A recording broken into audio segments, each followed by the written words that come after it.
It's like my happy place. What a beautiful world that my friend Amy has created.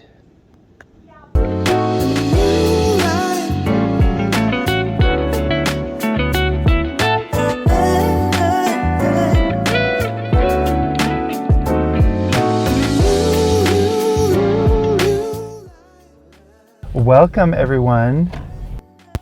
I made it. You know, Margot Robbie has nothing on my friend Amy. This is a famous or infamous pink house in Essex, England, and it's like a real life Barbie dream home.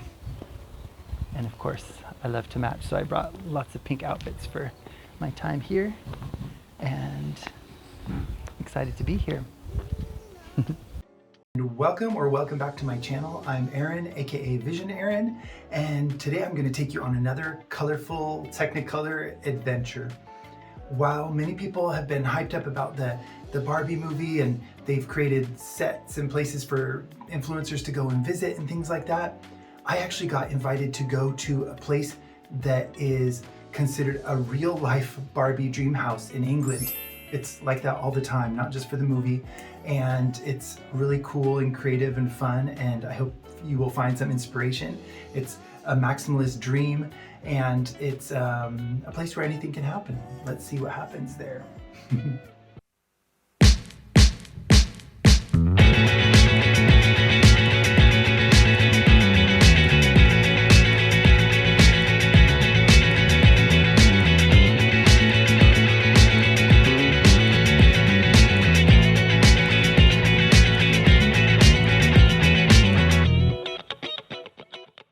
I flew to London to work on some press events at this place called Eaton House Studio, also known as the Pink House or Barbie's house, you know, a lot of people call it that. Seeing these buildings with cottage style architecture and just all these tree-lined roads, and the gardening in England is so cool, and there's lots of green everywhere you look. But usually I come to England in other times of the years when it's even more green. Even when we pull into the parking lot of Eaton House Studio, it's like so magical and unusual looking that it seems like it could be made out of CGI or Photoshop or something like that, but it actually really exists. It really looks like this in real life, and it's just a magical place, you know? If you stay till the end, I'll show you a surprise that you wouldn't expect that's there. It's truly a perfect setting to do anything Barbie themed, but also a ton of other events and photo shoots and video shoots and things like that. But you can imagine why the BBC was interested in filming here and doing interviews here leading up to the Barbie movie. I'm going to show you some of the details inside the house that are just so layered, and they've taken so much time and care to find little knickknacks and just little curiosities. Every corner, every angle you look in the house is photogenic, basically. It's a maximalist dream, so of course I love it and I live it up whenever I go and visit. I actually went there about 20 years ago, before it was even transformed into what it is known as today, Eaton House Studio, the Pink House, the real life Barbie dream house. It was just normal soft yellow or off-white or something like that. And I was at a party with a fashion photographer friend who invited me, and I met the creator of the house, Amy Griffith, who's an artistic soul like mine, really creative, and just it was interesting to see the project take shape and to get it to the level that people started really photographing it a lot for magazines and things like that. It took about 5 years of just like constantly updating and decorating. And then it took another 5 years to get this extra layer on it with like all these different size flowers and things. And you have to imagine that this was done in a time when it was so hard to source materials. It's not like today where you can kind of order everything on Amazon and stuff like that. It was something that really took a lot of effort. And you can also imagine that now this sort of maximalist approach is a bit more appreciated because you've seen the results of people who have had Eaton House Studio on their Pinterest boards and things like that. But you can imagine that this house was actually created before Instagram even existed.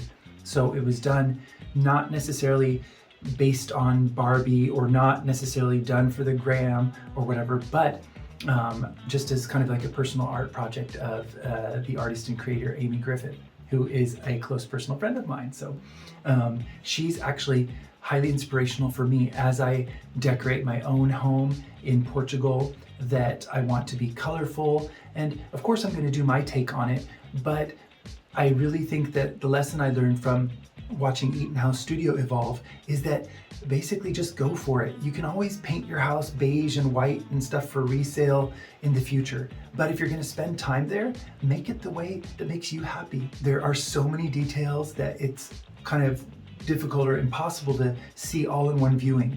And even when I go back over the years, there's always modifications, changes, and updates and repairs and things like that, that it's kind of always a living, evolving work of art. It was normal for me to want to play with my sisters and their Barbies and do make-believe, and I just felt like playing with dolls really unlocks your creativity for making narratives and storytelling and those kind of things, which it's interesting how we just encourage girls a lot of times to do those things, but not boys.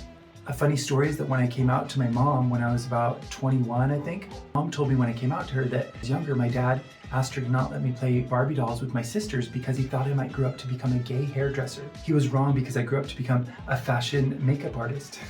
Okay, I did a little bit of hair at the beginning, so technically maybe he was right. I'm sure glad that I got to do that because it made a career for me. Maybe if I hadn't played with Barbie dolls, who knows where I would have been now. So thanks, Barbie. For the interviews that we had there, we had really early call times. And this is normal when you do morning television, especially if you're doing live shows. They have to get there a long time in advance in order to set up like satellite connections and stuff. And it's fun for me in my job that I get to peek behind the curtains, peek behind the curtains in all of these interesting productions and kind of see this interesting mixing of like super tech people behind the scenes, and then in this kind of magical, colorful fantasy world that we were filming in. And it's kind of an interesting contrast. These people are really on top of things, especially from the BBC. If they say they're getting there at 4:30 in the morning, they are there at like 4:28 in the morning, 4:25 in the morning. I give props to the British drag queen Dolly Trolley, who had to start at 3 a.m. to get ready for her BBC interview. We had India Harl, one of the actual Barbies who was in the film, and we had Christian Folsing, who is a Barbie expert from the Victoria and Albert Museum and their doll collection. What an amazing job, and what amazing job description that is. And it was fun just being surrounded by people that have different experiences to share and different stories to tell. And I really think that's what I enjoy about my job, is that I get to travel to interesting places and get to meet people who all have different experiences to share and different perspectives. So the room where I usually stay when I visit Eaton House is called the Sleeping Beauty Room. What does that make you think of? You know, for me, it's like an enchanted forest that you wake up. Okay, it would be nice if you get kissed by a prince to wake up, but let's say the kiss is not required in this room. But the thing that really inspired me was that it had all of these collected antique mirrors on the wall. And there's kind of like rose vines and ivy and stuff that grow and creep up the wall to the ceiling. And then inside, there's all these twinkling fairy lights. It really is like an enchanted forest. And when you turn off the main lights and you just lie in bed and you just see like the little twinkling and stuff, you really feel like you're transported to a magical space. The Sleeping Beauty Room actually inspired me for one of the rooms in my own house, which is called the Green Room. Check out my other videos to see the green room transformation. You'll like that one for sure if you like this video. Even though the house wasn't actually inspired by Barbie, you can imagine that the creator, Amy Griffith, and we bonded over both being native Californians who, transplanted themselves to Europe and spent most of our lives now in Europe. And we probably have some similar references to things that inspired Barbie, like California beaches and Malibu and the neon colors of the 80s and those kind of things. So there's definitely a lot of overlap with what people interpret as kind of Barbie style. Fun to see her be an early promoter of this kind of maximalist, colorful pink style. And I embrace it too, of course, and it just makes me happy when I'm surrounded by so much color. Some people might think, oh, you get overloaded visually or something, but honestly for me it's like, I guess maybe, my attention span is very short and I like to look at different things and, oh, what's that? Oh, I've never seen this before. There's always something for you to discover. You can see why it would also be a prop stylist dream, because they have so many different little objects that you could just think, oh, I want the model to be holding this, or I want to put this on a table behind her. And there's just always something that you can use to help create a narrative and with the props that you find around the home, which is really fun. It's kind of like having a Barbie dream house where you have little accessories and little objects that you can move around to create the fantasy that you want to live in. Something interesting that I heard about the Barbie movie was that they said they ran out of pink paint because of all the different sets they had to create with pink paint. And it's kind of interesting also because the Pink House in England actually created a line of paints that is called the Pink House paints. So it has all these different shades for people who want something that's like really subtle, or that really want to go full-blown Barbie fantasy. There's kind of a shade in there for everyone. And there's even a shade like the gold is really beautiful. And the shade that I think is the most unique that I've never seen in any other kind of paint range is a kind of super pigmented, almost neon pink shade that is aptly named Ken. That vibrant Kenergy all over the place, and it's one of their most popular colors because I literally don't know any other brand in the world that makes that kind of paint color, so check it out, the Pink House paints. It's not sponsored, but I'm going to give a shout out to my friend because I appreciate all the hard work that she's done, and that she can share some of that colorful creativity with other people looking to kind of add a little bit of color and fun into their own lives.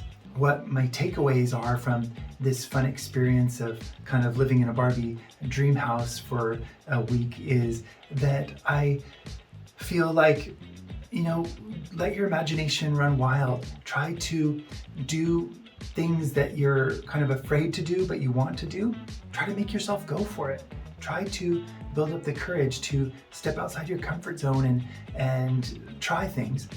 I think it's interesting how when we're children, you can just say, oh, this Barbie doll is an astronaut, or she's a journalist or a scientist or whatever you want. You can kind of create Barbie to be whatever you want in your imagination.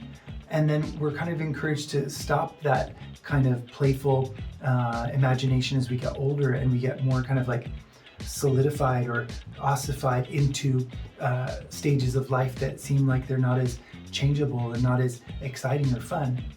And of course there's responsibilities in life like children and things like that that maybe limit us in some ways, but I feel like there's a lot of things that we can still do to be fun and creative and experimental even as we get older. So that's what my takeaway is to encourage you and encourage myself to go for it. Even if you don't like something or it doesn't work out, you kind of, or at least for me, I enjoy the process. It's kind of like an art project for me, that maybe it's the act of painting, or it's maybe the act of creating something, designing some clothing or working on something. And even if the result isn't exactly what you wanted or as good as what you wanted, it's the process that makes you enjoy and feel de-stressed and feel happy and that you're creating something. So follow that creative instinct and impulse.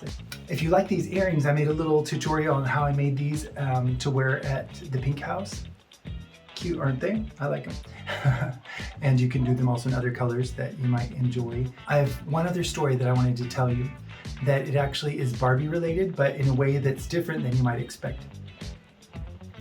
When I was a teenager in high school, I actually was able to participate in a special internship program for Mattel Toys in El Segundo, California. I had to ride my bicycle up this really steep hill to get to the internship after school. And while I was there, I was working in what they called import, export, and tariff classification. And at that time, I thought I was maybe destined to become an international businessman or a diplomat, because I wanted something that would allow me to travel the world and learn lots of different languages and meet people from different countries. I didn't know I'd get that by becoming a fashion makeup artist. But I actually still have the mug they gave me. Worked at Mattel. Oh, there's actually even a little image of the building in El Segundo, California. Something interesting that I was thinking about my time as an intern at Mattel is that I actually had to help import different parts from different countries, and then you don't think about it, but sometimes like the bag or the shoes and different accessories or the head might be made in a country that's different from the body. And you have to get them to a country like Mexico or somewhere where then they are all assembled together and then shipped to America. I was at Mattel in the early 90s, I think 1993 or so. So just imagine that some of the dolls that I helped order parts for and assemble became dolls that some of the people watching this film probably played with as a kid, that then made them interested in wanting to watch this movie as an adult, which is really meta and weird, but I thought it was kind of interesting to think about that I actually had a little tiny small part in maybe creating a Barbie doll of somebody who now is going to see the Barbie movie. Life takes us on weird, kind of cyclical paths, right? Special surprise that I was saving until the end, if you made it this far, is that the Pink House, Eaton House Studio in England, it actually has unicorns in front of the house that are in like a little blue, kind of like a river of blue stones. And I just feel like, where else are you gonna find that? It's just every detail, everything in that house is extra and maximalist, and I love it. Can't wait to go back. If this video made you smile, if I made you reflect on anything, or if I inspired you to live your life in a little bit more colorful way, then I've done my job. And I hope you can give me a thumbs up for that. And if you would like to see more of my creativity that I'm sharing with people here on YouTube, then please subscribe, because I really appreciate it. I'm just starting out and have a lot to learn, but I also have a lot to share. So come along for the ride. See you in the next one. Who let the dogs out?